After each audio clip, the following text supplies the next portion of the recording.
Hi everyone. तो इस video में हम लोग चैप्टर स्टार्ट करेंगे इलेक्ट्रोकेमिस्ट्री। तो इलेक्ट्रोकेमिस्ट्री में हम लोग सबसे पहले देखने वाले हैं इलेक्ट्रोकेमिकल सेल के बारे में। तो इलेक्ट्रोकेमिकल सेल क्या होते हैं और इनका क्या फंक्शन होता है, कैसे काम करते हैं, सारी चीज़ों को हम लोग इसमें देखेंगे। तो इलेक्ट्रोकेमिकल सेल वैसे डिवाइस को बोलते हैं, कोई भी डिवाइस जो क्या करता हो कि केमिकल एनर्जी है किसी रिएक्शन का, उस केमिकल एनर्जी को अगर वो कन्वर्ट करता है, किस में कन्वर्ट करता है, अगर वो उसको इलेक्ट्रिकल एनर्जी में कन्वर्ट करता है तो वो इलेक्ट्रोकेमिकल सेल होगा। हाँ, इलेक्ट्रोकेमिकल सेल का काम ये भी हो सकता है कि उस इलेक्ट्रोकेमिकल सेल में इलेक्ट्रिकल एनर्जी भी कन्वर्ट हो सकता है केमिकल एनर्जी में, लेकिन उसके लिए कंडीशन है कब कन्वर्ट हो सकता है। तो कोई भी डिवाइस जो केमिकल एनर्जी को इलेक्ट्रिकल एनर्जी में कन्वर्ट करता है उसको हम लोग इलेक्ट्रोकेमिकल सेल बोलते हैं। बट इलेक्ट्रोकेमिकल सेल में इलेक्ट्रिकल एनर्जी भी केमिकल एनर्जी में कन्वर्ट होता है। अब देखते हैं कि इलेक्ट्रोकेमिकल सेल कैसे काम करते हैं और ये किस किस टाइप के होते हैं। तो अगर हमको इलेक्ट्रोकेमिकल सेल का डेफिनेशन लिखना होगा तो हम इसको ऐसे मेंशन कर सकते हैं, it is the device which converts the chemical energy of any spontaneous redox reaction. अब ये जो केमिकल एनर्जी है ये किसी भी रिएक्शन से प्रोड्यूस नहीं होता है, ये बात भी इम्पॉर्टेंट है, यहाँ पे जानना ये चीज़ इम्पॉर्टेंट है कि ये जो केमिकल एनर्जी है ये किसी रिएक्शन से आता होगा। अब कैसे रिएक्शन से? रिएक्शन तो दो टाइप के होते हैं। तो एक रिएक्शन जो होता है वो होता है स्पॉन्टेनियस और दूसरा होता है नॉन स्पॉन्टेनियस। तो जो स्पॉन्टेनियस रिडॉक्स रिएक्शन होता है, नॉर्मल रिएक्शन नहीं, जो स्पॉन्टेनियस रिडॉक्स रिएक्शन होता है, इलेक्ट्रोकेमिकल सेल में जितने भी रिएक्शन होते हैं वो सब के सब रिडॉक्स होते हैं। तो जो स्पॉन्टेनियस रिडॉक्स रिएक्शन होता है उसका जो गिब्स एनर्जी होता है, गिब्स एनर्जी, वही गिब्स एनर्जी किस में कन्वर्ट हो जाता है? इलेक्ट्रिकल एनर्जी में। तो यहाँ पे जो हम केमिकल एनर्जी की बात कर रहे हैं तो केमिकल एनर्जी किसका? Chemical energy of spontaneous redox reaction, या फिर ये भी कह सकते हैं Gibbs energy of spontaneous redox reaction get converted into electrical energy. तो जो डिवाइस ऐसा करता है, जो डिवाइस में ऐसा हो सकता है, उस डिवाइस को बोलते हैं electrochemical cell. Means the device which converts the chemical energy of spontaneous redox reaction into electrical energy, they are called electrochemical cell. But electrochemical cell में इलेक्ट्रिकल भी केमिकल में कन्वर्ट होता है और ये सारी चीज़ों को देखते हैं कि कैसे होता है। फिर तो जैसे हमारे पास एक कोई डिवाइस है, गैल्वेनिक सेल है। इलेक्ट्रोकेमिकल सेल के टाइप्स देख लेते हैं सबसे पहले।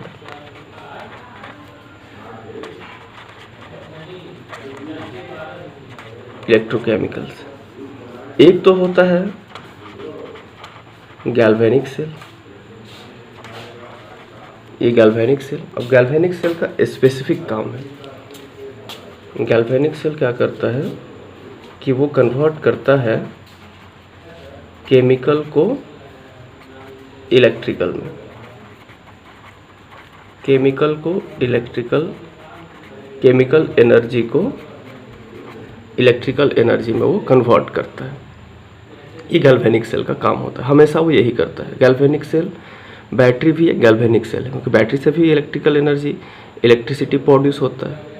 दूसरा जो सेल होता है वो होता है इलेक्ट्रोलाइटिक सेल। इलेक्ट्रोलाइटिक सेल में क्या होता है? उसमें इसका जस्ट ऑपोजिट होता है, यानी कि उसमें क्या होता है कि इलेक्ट्रिकल एनर्जी कन्वर्ट होता है केमिकल एनर्जी में। तो अभी जस्ट हम लोग ये देखे थे कि केमिकल एनर्जी प्रोड्यूस कैसे होता है किसी भी रिएक्शन में। केमिकल एनर्जी कहाँ से आएगा? तो स्पॉन्टेनियस रिडॉक्स रिएक्शन से। तो गैल्वेनिक सेल में हमेशा स्पॉन्टेनियस रिएक्शन होता है, इसमें स्पॉन्टेनियस रिडॉक्स रिएक्शन होता है हमेशा, लेकिन इस पे स्पॉन्टेनियस रिडॉक्स रिएक्शन नहीं होता है, इसमें अपोजिट है। तो इसमें रिएक्शन जो होता है हमेशा नॉन स्पॉन्टेनियस होता है, क्योंकि अपने आप नहीं होता है वो, उसके लिए चाहिए इलेक्ट्रिकल एनर्जी, तब बनेगा वो केमिकल एनर्जी में कन्वर्ट होगा। तो इसमें होता है नॉन स्पॉन्टेनियस रिएक्शन। एक चीज़ और क्या है कि ये जो गैल्वेनिक सेल है, तो गैल्वेनिक सेल इलेक्ट्रोलाइटिक सेल हो सकता है, इलेक्ट्रोलाइटिक सेल जैसा बिहेव कर सकता है। कब ये बिहेव कर सकता है? तो सबसे पहले तो जानना ज़रूरी है कि गैल्वेनिक सेल होता क्या है। अब यहाँ पे हम एक फिगर ड्रॉ करेंगे, जैसे कि कोई एक चैम्बर है, ये एक चैम्बर है। अब इस चैम्बर में हम क्या किए कि एक सॉल्यूशन रखें। अब सपोज करते हैं कि इसमें जो सॉल्यूशन रखा हुआ है वो ZnSO4 का सॉल्यूशन है, जिंक सल्फेट का सॉल्यूशन है, एक्वस सॉल्यूशन है। जिंक सल्फेट को वाटर में डिजॉल्व किए और उसका सॉल्यूशन प्रिपेयर कर लिए। अब इस सॉल्यूशन में एक रॉड भी डिप कर दिए हैं, और ये सॉल्यूशन जिंक सल्फेट का है। इसमें जो रॉड भी जो हम डिप किए हैं वो जिंक मेटल का है, ये जिंक मेटल का रॉड है। इसमें एक और इसके साइड में एक और चैम्बर लेते हैं, एक और चैम्बर लिए। इस चैम्बर में फिर से एक रॉड को डीप किए, लेकिन इस चैम्बर में जो सॉल्यूशन लिए हैं वो जिंक सल्फेट नहीं है, इसमें है कॉपर सल्फेट, और वो भी कैसा सॉल्यूशन है? एक्वस, वाटर में डिजॉल्व किया हुआ है। और यहाँ पे मेटल भी जो लिए हैं वो कॉपर ही है, कॉपर सल्फेट में कॉपर मेटल को डीप किया। तो होता क्या है कि जब किसी भी रॉड को, मेटल के रॉड को, उसी के सॉल्यूशन में, कॉपर है तो कॉपर सल्फेट के सॉल्यूशन में, जिंक है तो जिंक सल्फेट के सॉल्यूशन में, मतलब उसी के electrolytic solution, zinc chloride, zinc sulphate, ऐसा कुछ भी। तो जब मेटल को उसी के इलेक्ट्रोलाइटिक सॉल्यूशन में डीप करते हैं तो एक पोटेंशियल डेवलप हो जाता है इस रॉड पे। इस रॉड पे ही पोटेंशियल डेवलप होगा, इस पे भी पोटेंशियल डेवलप होगा। तो करते क्या है फिर हम लोग कि सॉल्यूशन को कनेक्ट करते हैं। ये जो सॉल्यूशन है ना, ये दो सॉल्यूशन जो अभी अलग अलग है, इस सॉल्यूशन को कनेक्ट कर देते हैं एक ब्रिज से। इस ब्रिज में सॉल्ट भरा हुआ होता है, इस ट्यूब होता है एक यू शेप का, और इसमें सॉल्ट भरा हुआ होता है। इस ट्यूब को बोलते हैं हम लोग सॉल्ट ब्रिज। सॉल्ट ब्रिज दो सॉल्यूशन को कनेक्ट करता है, तो सॉल्ट ब्रिज है। अब ये जो है रॉड हमारा दो ठो, इस दो रॉड को भी हम क्या किए? कनेक्ट कर दिए, वायर से कनेक्ट कर दिए। और जब वायर से कनेक्ट करेंगे तो क्योंकि दोनों अलग अलग मेटल का सॉल्यूशन है और अलग अलग मेटल प्रेजेंट है यहाँ पे, तो इसका पोटेंशियल और इसका पोटेंशियल सेम नहीं होगा। सपोज करते हैं कि हम कॉन्सेंट्रेशन सॉल्यूशन का 1 मोल पर लीटर रखे हैं और यहाँ भी 1 मोल पर लीटर रखे हैं, 1 मोलर दोनों सॉल्यूशन। तो दोनों अगर अलग अलग मेटल है तो दोनों का जो इलेक्ट्रोड पोटेंशियल होगा वो इक्वल नहीं होगा। नेचर अलग है तो पोटेंशियल भी अलग होगा। तो होता क्या है कि क्योंकि जिंक जो होता है उसका पोटेंशियल ये निगेटिव पोटेंशियल, इसका हायर पोटेंशियल होता है, इसका लोअर पोटेंशियल होता है। कहने का सेंस ये है, इसको आप ऐसे भी याद रख सकते हैं कि ये जो सेल हम कंस्ट्रक्ट किए जिसमें जिंक और कॉपर का यूज किए, एक्चुअली इसका नाम है डैनियल सेल, और ये एक टाइप का गैल्वेनिक सेल है। ये गैल्वेनिक सेल का एक एग्जाम्पल है बस। तो डैनियल सेल जो होता है, उस डैनियल सेल में लेफ्ट की तरफ जो हम यहाँ पे चैम्बर रखे हैं वो जिंक का चैम्बर है, राइट साइड में जो चैम्बर रखे हैं वो कॉपर का चैम्बर है। तो किसी भी गैल्वेनिक सेल को समझने के लिए हम एक वर्ड यूज कर सकते हैं। ये वर्ड काफ़ी हेल्प करेगा हम लोग को चीज़ों को समझने में। लोन, लोन का मतलब क्या हुआ? एल का मतलब हुआ लेफ्ट, ओ का मतलब हुआ ऑक्सीडेशन, ए मीन्स हुआ एनोड, और एन मीन्स हुआ नेगेटिव चार्ज। नेगेटिव चार्ज इसका मतलब ये हुआ ये गैल्वेनिक सेल के लिए सिर्फ वर्ड यूज़ करना है, सबके लिए नहीं।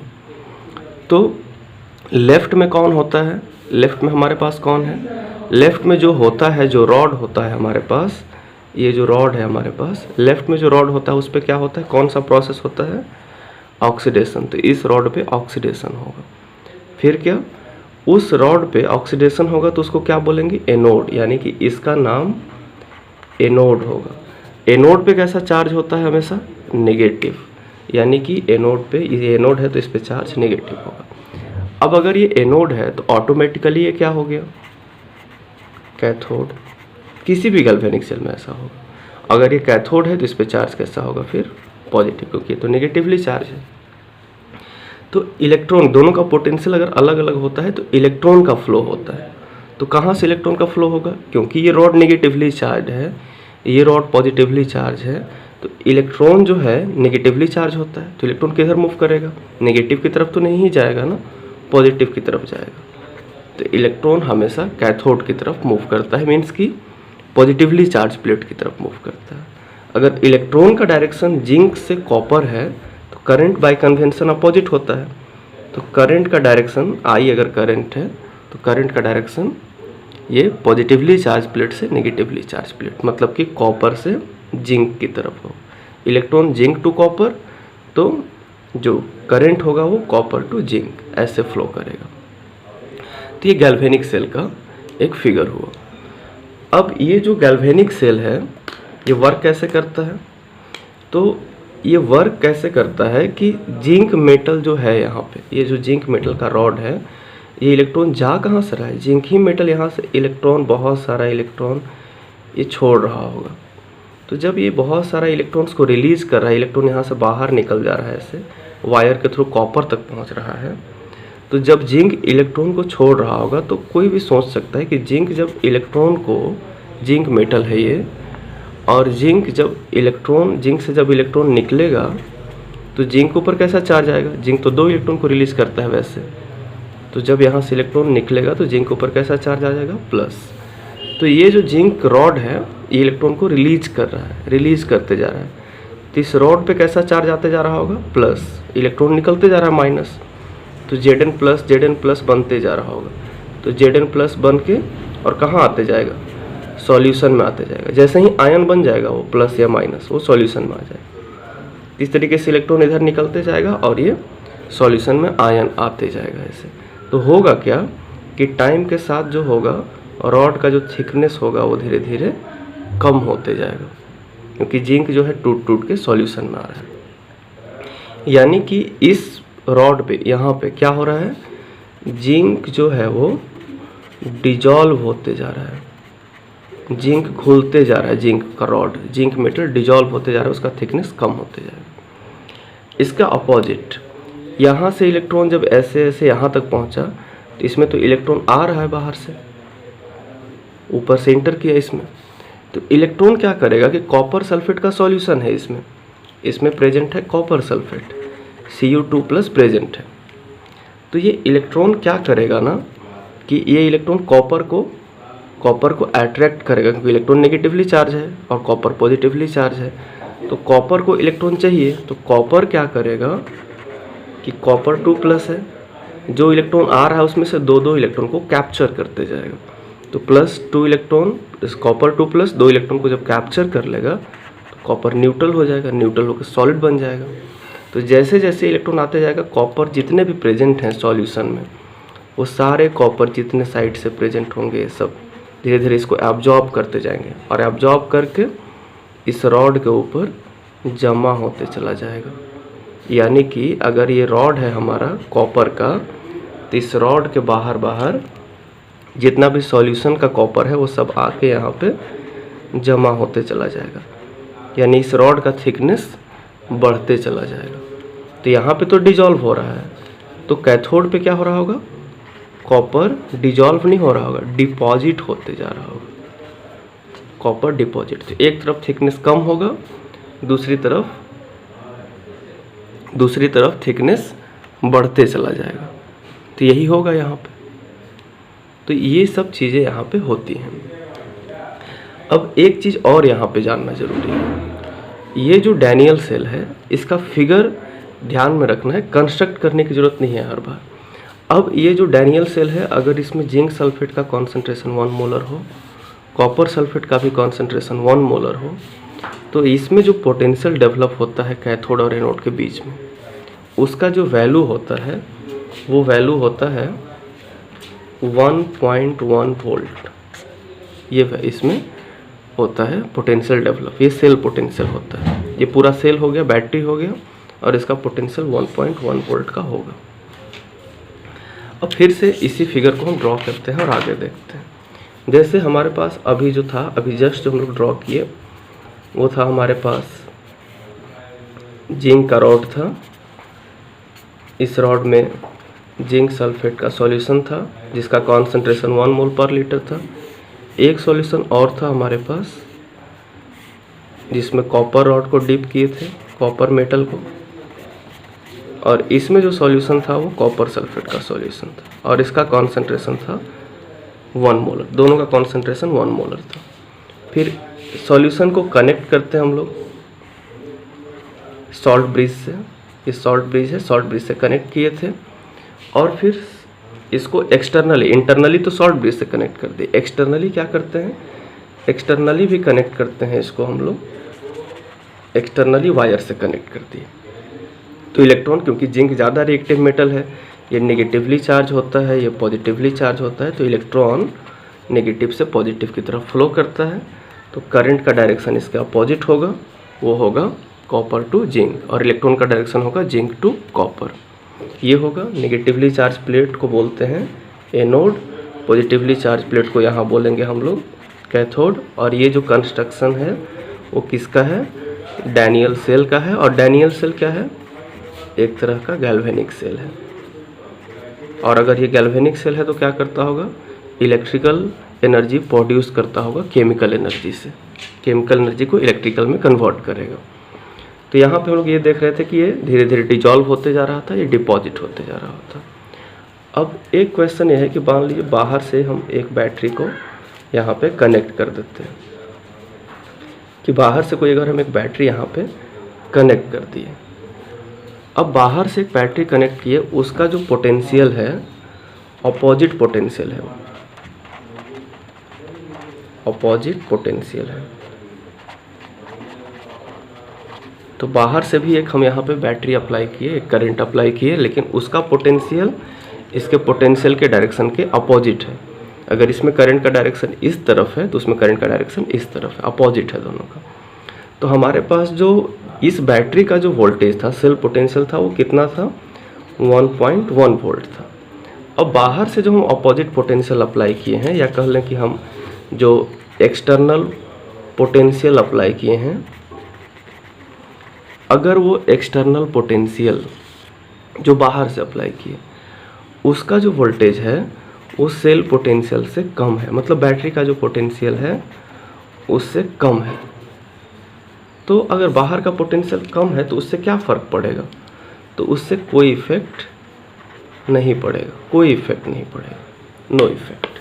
मतलब ये हुआ कहने का सेंस कि जैसे इलेक्ट्रॉन का फ्लो पहले जिंक से कॉपर की तरफ हो रहा था वैसे ही अभी भी होगा, और करंट का डायरेक्शन जो था वो भी सेम रहेगा। जैसे डिजॉल्व हो रहा था वैसे डिजॉल्व होते रहेगा, और ये जैसे डिपॉजिट हो रहा था वैसे डिपॉजिट होता रहेगा। लेकिन अगर बाहर का पोटेंशियल, एक्सटर्नल पोटेंशियल, इसका मैग्नीट्यूड हम बढ़ाते गए, सेल पोटेंशियल हमारा कितना है 1.1 वोल्ट, ये 1.1 वोल्ट से कम था। अगर एक्सटर्नल पोटेंशियल को बढ़ाते गए और 1.1 वोल्ट के बराबर हो गया ये, तो जैसे ही बाहर का करंट है वो अपोजिट है और इसके इक्वल हो गया, तो क्या कर देगा कि जो पहले से इलेक्ट्रॉन और करंट का फ्लो हो रहा है उसको रोक देगा, यानी कि इसमें जो करंट का फ्लो है वो स्टॉप हो जाएगा। तो जितना भी रिएक्शन हो रहा है, डिजॉल्व हो रहा है, डिपॉजिट हो रहा है, वो सब प्रोसेस रुक जाएगा। तो ये हो जाएगा cell will stop working, cell जो है वर्क करना स्टॉप कर देगा। जो हमारा सेल वर्क कर रहा था वो वर्क नहीं कर पाएगा।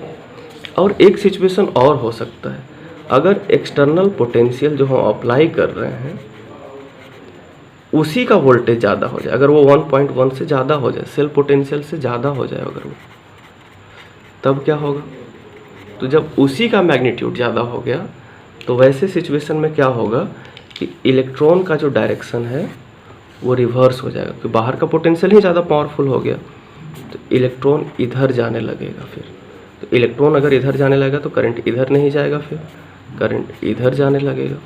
यानी कि इलेक्ट्रॉन का फ्लो जो हो रहा था जिंक से कॉपर पहले, अब इलेक्ट्रॉन का फ्लो होने लगेगा कॉपर से जिंक। तो करंट किधर से किधर मूव करेगा, फिर जिंक टू कॉपर। लेकिन ऐसा तब होगा जब हम लोग एक्सटर्नल पोटेंशियल का वोल्टेज सेल पोटेंशियल से ज़्यादा रखेंगे, 1.1 वोल्ट से ज़्यादा रखेंगे। तो पहले क्या हो रहा था कि पहले हम रॉड को कनेक्ट कर रहे थे, अपने आप इसमें करंट फ्लो कर रहा था। अब बाहर से करंट लाए हैं तब जाके इसमें रिएक्शन होने लगा, वो भी अपोजिट रिएक्शन होने लगा। तो पहले इसमें रिएक्शन खुद से हो रहा था, अब इसमें रिएक्शन खुद से नहीं हो रहा है, वो अपोजिट पोटेंशियल की वजह से हो रहा है। यानी कि इसमें पहले स्पॉन्टेनियस रिएक्शन हो रहा था, अब इसमें कैसा रिएक्शन हो रहा है, क्योंकि वो बाहर की करंट की वजह से हो रहा है, तो ये है नॉन स्पॉन्टेनियस रिएक्शन अब इसमें हो रहा है। तो पहले ये गैल्वेनिक सेल था, लेकिन अब ये क्या बन गया है, इलेक्ट्रोलाइटिक सेल। इलेक्ट्रोलाइटिक सेल, तो जिस सेल में नॉन स्पॉन्टेनियस रिएक्शन होता है वो सेल इलेक्ट्रोलाइटिक सेल होता है। और नॉन स्पॉन्टेनियस रिएक्शन कैसे होता है, तो with the help of external potential की वजह से होता है। तो अब क्या होगा, पहले तो जिंक डिजॉल्व हो रहा था, अब जिंक डिजॉल्व नहीं होगा, अब जिंक डिपॉजिट होने लगेगा, अपोजिट काम होने लगेगा। और डिजॉल्व कौन होने लगेगा, अब डिजॉल्व होना स्टार्ट कर देगा कॉपर धीरे धीरे डिजॉल्व होने, इसका थिकनेस कम होने लगेगा, इसका थिकनेस बढ़ने लगेगा, अपोजिट होने लगेगा। अब एक चीज़ और, सिर्फ इतना ही नहीं होगा, जब यहाँ पे डिपॉजिट होने लगा और यहाँ पे डिजॉल्व होने लगा, यानी कि यहाँ पे रिडक्शन होने लगा, अब एनोड नहीं रह गया, ये एनोड बन जाएगा कैथोड, और इसका पोलरिटी भी चेंज हो जाएगा। ये एनोड की जगह पे हम लोग कैथोड लिख लेंगे, कैथोड की जगह पे अपोजिट में वैसे एनोड हो जाएगा। और ये जो नेगेटिवली चार्ज है, ये पॉजिटिवली चार्ज नेगेटिवली चार्ज हो जाएगा और नेगेटिवली चार्ज पॉजिटिवली चार्ज हो जाएगा। मतलब इसका पोलरिटी भी चेंज हो जाएगा, दोनों का पोलरिटी भी अपोजिट हो जाएगा, प्रोसेस भी अपोजिट हो जाएगा, तो रॉड का नेम भी अपोजिट हो जाएगा। क्योंकि जिस रॉड पे ऑक्सीडेशन होता था वहाँ रिडक्शन होने लगा, जो डिजॉल्व होता था वो डिपॉजिट होने लगा। तो ये था पूरा डैनियल सेल का कंस्ट्रक्शन और ये वर्किंग। तो ये जो जितना प्रोसेस हो रहा है, डिजॉल्व होना, डिपॉजिट होना, ये सब को हम लोग लिखते कैसे हैं, तो ये सब कुछ समझने के लिए हमको एक चीज़ और सीखना होगा। यहाँ पे चीज़ों को बस समझना इम्पोर्टेंट है। तो अब यहाँ पे हम एक चीज़ देखते हैं, सेल रिप्रेजेंटेशन। सेल रिप्रेजेंटेशन, तो अभी तक हम लोग जो चीज़ें देखें वो ये देखे हैं कि पहले हम यही देख रहे थे कि इलेक्ट्रोकेमिकल सेल क्या होता है, तो एक डिवाइस होता है। अभी डिवाइस जो देखें उसमें क्या होता है, केमिकल इलेक्ट्रिकल में कन्वर्ट हो रहा होता है। तो केमिकल एनर्जी इलेक्ट्रिकल एनर्जी में कन्वर्ट होता है। लेकिन जब हम लोग बाहर से एक्सटर्नल पोटेंशियल अप्लाई करते हैं, इलेक्ट्रिकल एनर्जी को अप्लाई करते हैं, और उसका पोटेंशियल अगर ज़्यादा होता है तो वो इलेक्ट्रिकल एनर्जी किस में कन्वर्ट होने लगता है, केमिकल एनर्जी में।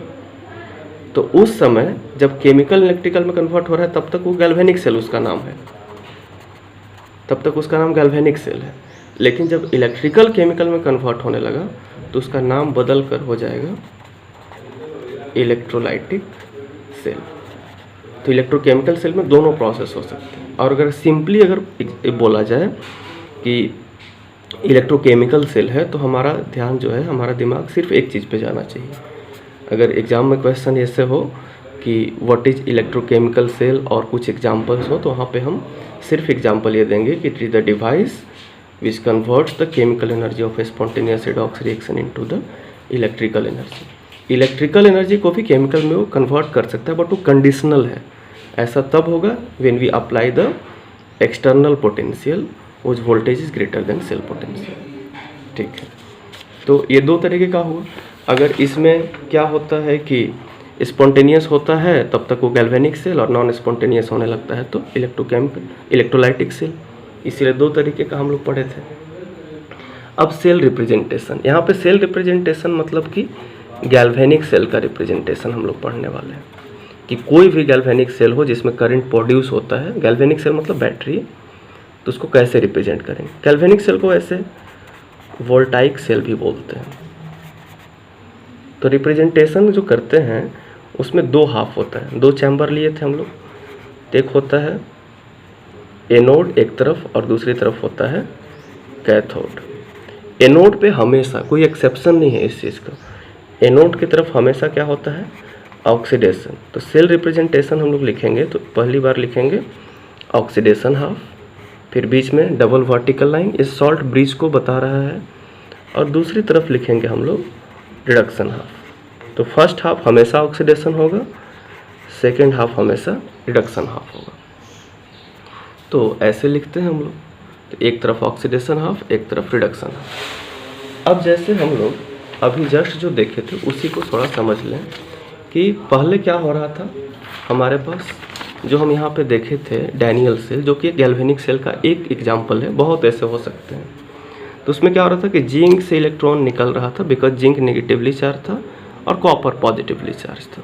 तो जिंक से इलेक्ट्रॉन निकल रहा था, जिंक डिजॉल्व होते जा रहा था। तो जिंक जो लेफ्ट में लिखा हुआ था हमारे पास वो क्या था, जिंक था। तो अगर हम फिगर को याद करें ठीक से तो यहाँ से इलेक्ट्रॉन निकल रहा था और ये जिंक था, जिंक से इलेक्ट्रॉन निकल रहा था ऐसे। तो जिंक से इलेक्ट्रॉन निकल रहा है तो जिंक क्या बनते जा रहा होगा, जिंक प्लस बनते जा रहा होगा, रिंग का इसका थिकनेस कम होते जा रहा होगा। तो जिंक रॉड जो सॉलिड स्टेट में था वो जिंक 2 इलेक्ट्रॉन को रिलीज कर रहा है, तो किस स्टेट में चला जा रहा है, +2 स्टेट में।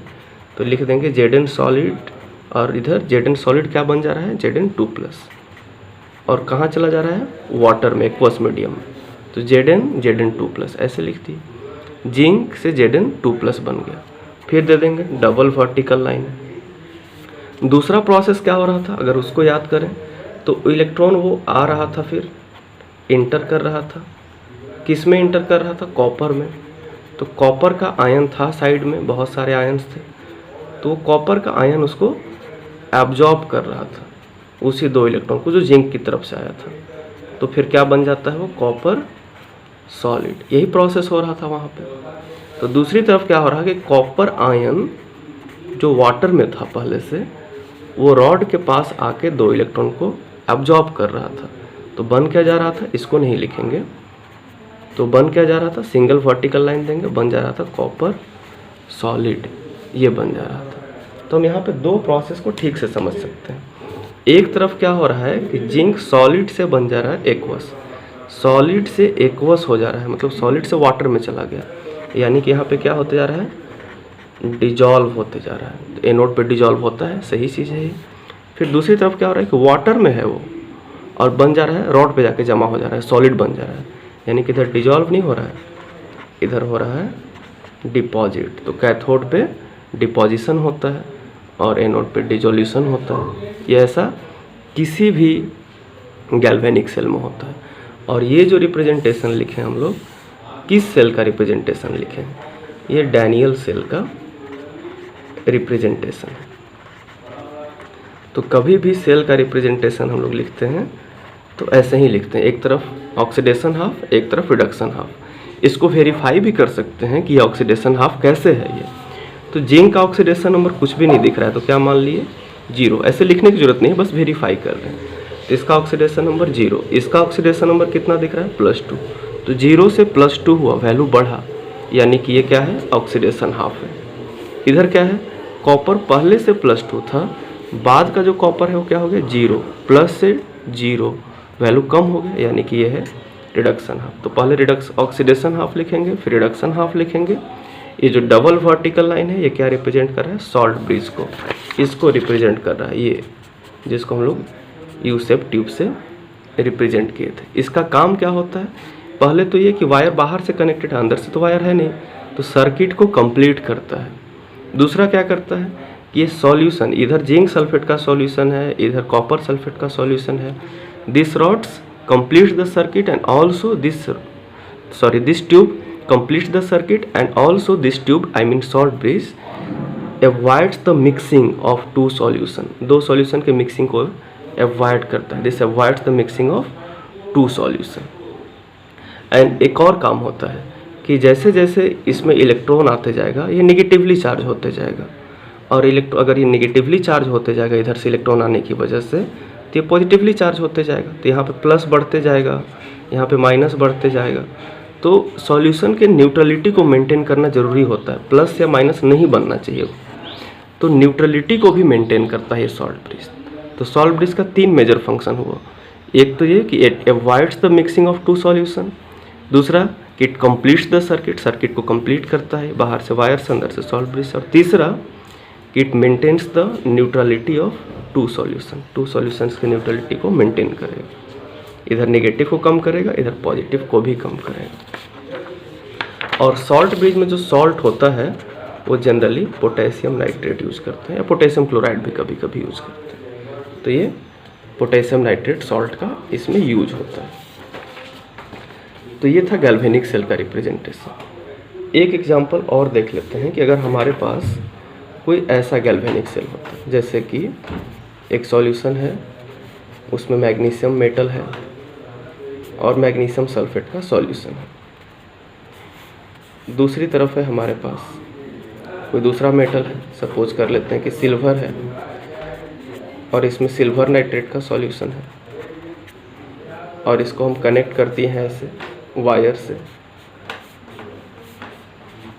और सॉल्ट ब्रिज से ऐसे कनेक्ट करते हैं। यहाँ पे करंट का डायरेक्शन भी शो कर सकते हैं, इलेक्ट्रॉन का डायरेक्शन, इलेक्ट्रॉन इधर मूव करेगा तो ये इधर की तरफ ही एरो होगा, और इधर होगा करंट का डायरेक्शन।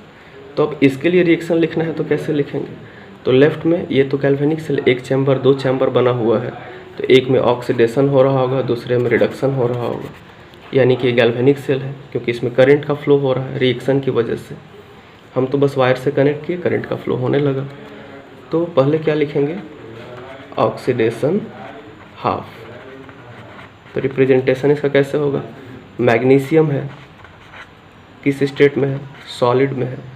तो लेफ्ट की तरफ जो होता है उस पर नेगेटिव चार्ज होता है, और वही डिजॉल्व होता है, मतलब इसका थिकनेस कम होते जाएगा। तो सॉलिड जो है वो किस में कन्वर्ट हो जाएगा? डिजॉल्व होगा। तो मैग्नीशियम जो है, मैग्नीशियम का वैलेंसी भी 2 होता है, तो कितने इलेक्ट्रॉन्स को रिलीज करेगा ये इधर जाने के लिए? 2। तो जैसे ही 2 इलेक्ट्रॉन को छोड़ेगा मैग्नीशियम, मैग्नीशियम को ऊपर आएगा 2+, और ये आके सॉल्यूशन में डिजॉल्व हो जाएगा। तो मैग्नीशियम किस में बदल जाएगा? मैग्नीशियम 2+ में।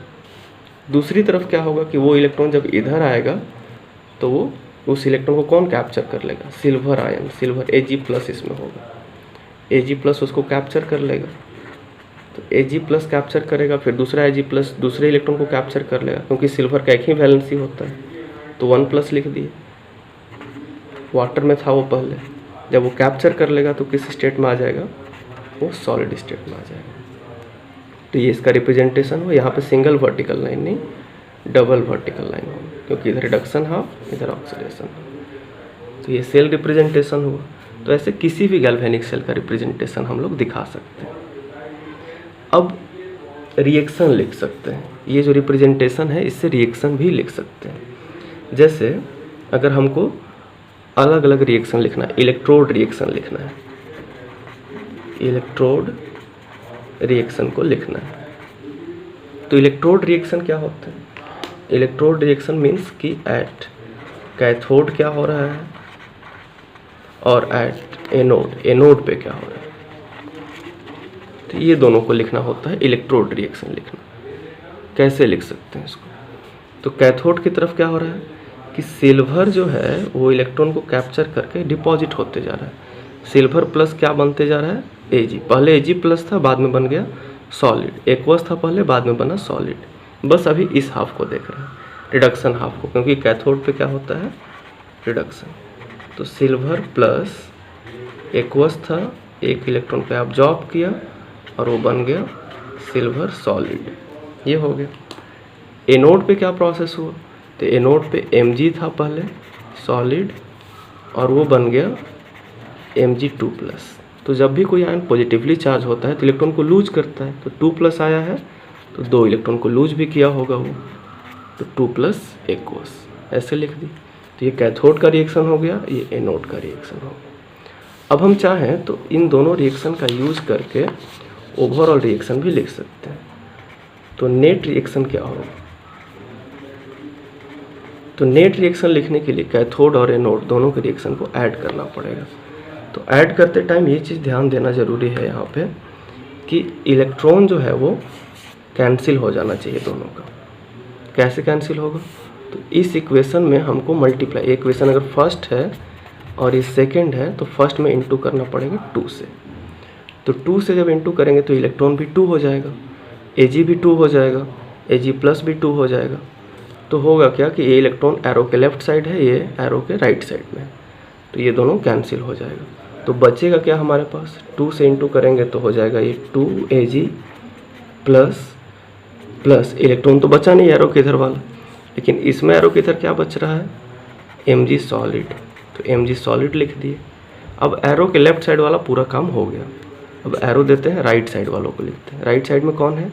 Ag, बट यहाँ पे 2 से इंटू किए हैं इसमें, तो ये हो जाएगा 2Ag सॉलिड प्लस इधर एरो के राइट साइड में क्या है? 2 इलेक्ट्रॉन, ये तो कैंसिल हो गया होगा, तो बच क्या गया? इसमें इंटू किए नहीं है तो Mg 2 प्लस लिख दिए और ब्रैकेट में क्या होगा? एक प्लस। तो ये कंप्लीट रिएक्शन हो गया।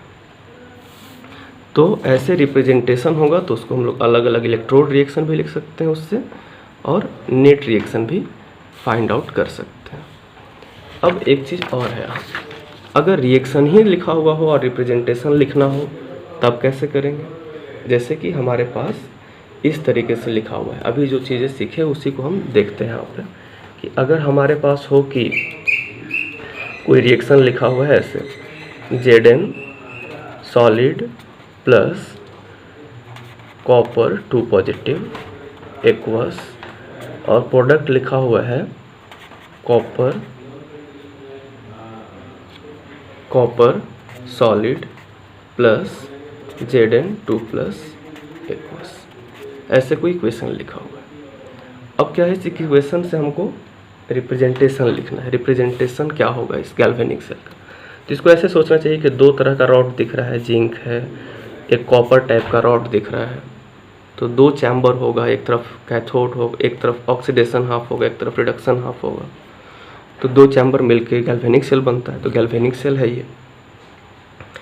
तो कैसे इसका रिप्रेजेंटेशन होगा? तो हम जिंक को पहले जिंक से कंपेयर करते हैं, एक ही काम करते हैं पहले, बस जिंक को जिंक से कंपेयर करते हैं। तो कंपेयर करने के बाद क्या पता लग रहा है कि इस जिंक पे तो कोई चार्ज ही नहीं है, और इस जिंक पे कितना चार्ज है? +2। तो 0 से हो रहा है +2। अगर चार्ज नहीं दिखे ना तो हम ऑक्सीडेशन नंबर फाइंड आउट कर लेंगे। तो 0 से +2 हो रहा है, मतलब वैल्यू तो इसका इंक्रीज कर रहा है, यानी कि जिंक से जिंक 2+ बनना क्या हो गया? ऑक्सीडेशन हो गया। तो पहले हम ऑक्सीडेशन हाफ को लिख लेते हैं। तो Zn लिखे, किस स्टेट में था? सॉलिड, ठीक है। फिर सिंगल वर्टिकल लाइन, बाद में किस स्टेट में चला गया? Zn 2+, स्टेट क्या है? एक्वस लिख ली। इसके बाद फिर डबल वर्टिकल लाइन। अब हमको किसको लिखना है? रिडक्शन हाफ को। ये डेफिनेटली जो होगा रिडक्शन हाफ ही होगा। कैसे? इस पे कैसा चार्ज? +2 दिख रहा है, बाद का कॉपर 0, तो पहले कॉपर 2 था, बाद में कॉपर 0 हो गया, तो वैल्यू कम हुआ, यानी कि रिडक्शन हाफ है ये रिडक्शन है। तो इसको बाद में लिखेंगे। कैसे लिखेंगे? अभी इसको बाद में लिखते हैं। अभी पहले था कॉपर 2+, किस स्टेट में? एक्वस, बाद में किस में कन्वर्ट हो गया? Copper solid. तो ऐसे इक्वेशन को भी हम लोग ट्रांसफॉर्म कर सकते हैं सेल रिप्रेजेंटेशन। तो ये गैल्वेनिक सेल का रिप्रेजेंटेशन हुआ, और हम लोग इसमें देखें कि इक्वेशन से कैसे रिप्रेजेंटेशन में कन्वर्ट करते हैं, और इससे पहले ये भी देखें कि रिप्रेजेंटेशन लिखा हुआ हो तो उसको इक्वेशन में ट्रांसफॉर्म कैसे करते हैं, अलग अलग इक्वेशन कैसे लिखते हैं इलेक्ट्रोड पे, ओवरऑल कैसे लिखते हैं, गैल्वेनिक सेल में 2 चैम्बर्स होते हैं वो सब देखें। उसके बाद ऑक्सीडेशन कहाँ पे होता है, रिडक्शन कहाँ पे होता है, और कोई भी गैल्वेनिक सेल जो होता है वो काम क्या करता है? तो केमिकल को इलेक्ट्रिकल में कन्वर्ट करता है, स्पॉन्टेनियस रिएक्शन होता है। लेकिन अगर एक्सटर्नल पोटेंशियल अप्लाई कर दिया जाए, किससे? सेल पोटेंशियल से ज़्यादा, तो गैल्वेनिक सेल क्या हो जाता है? कब गैल्वेनिक सेल को इलेक्ट्रोलाइटिक सेल बना सकते हैं? जब एक्सटर्नल पोटेंशियल सेल पोटेंशियल से ज़्यादा हो जाए, then galvanic cell starts working like electrolytic cell. तो गैल्वेनिक सेल बन जाता है इलेक्ट्रोलाइटिक सेल, यानी कि उसमें अपोजिट डायरेक्शन में रिएक्शन होने लगेगा, अपोजिट डायरेक्शन में करंट का फ्लो होने लगेगा, तो उसको हम लोग बोलेंगे इलेक्ट्रोलाइटिक सेल, क्योंकि उसमें नॉन स्पॉन्टेनियस रिएक्शन होने लगेगा। ये सारा कुछ देखे, रिप्रेजेंटेशन, इक्वेशन, ये सब। बाकी इलेक्ट्रोड पोटेंशियल, लास्ट इक्वेशन, ये सब नेक्स्ट वीडियो में देखते हैं। Thank you.